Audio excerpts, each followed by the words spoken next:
மறைந்த மாண்புமிகு முதலமைச்சர் அம்மா நினைவிடத்தில் கழக பொதுச் செயலாளர் சின்னம்மா மலர் வளையம் வைத்தும் மலர் தூவியும் மரியாதை செலுத்தினார். அமரர் புரட்சித் தலைவர் எம்ஜிஆர் மற்றும் பேரறிஞர் அண்ணா நினைவிடத்திலும் மலர் வளையம் வைத்தும் மலர் தூவியும் சின்னம்மா மரியாதை செலுத்தினார்.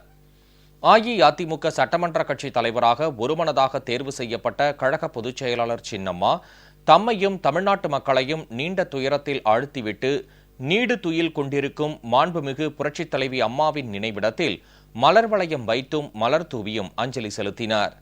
அம்மாவின் நினைவிடத்தில் சின்னம்மா ஆழ்ந்த துயரத்தோடும் கனத்த இதயத்தோடும் அஞ்சலி செலுத்தினார்.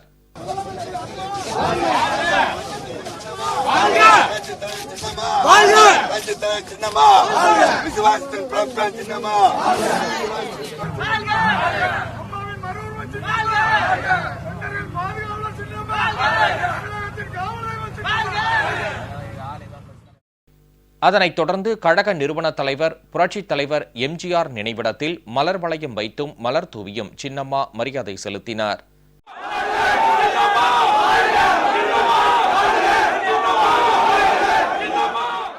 பின்னர் பேரறிஞர் அண்ணா நினைவிடத்திற்கு சென்ற கழக பொதுச் செயலாளர் சின்னம்மா மலர் வளையம் வைத்தும் மலர் தூவியும் மரியாதை செலுத்தினார்.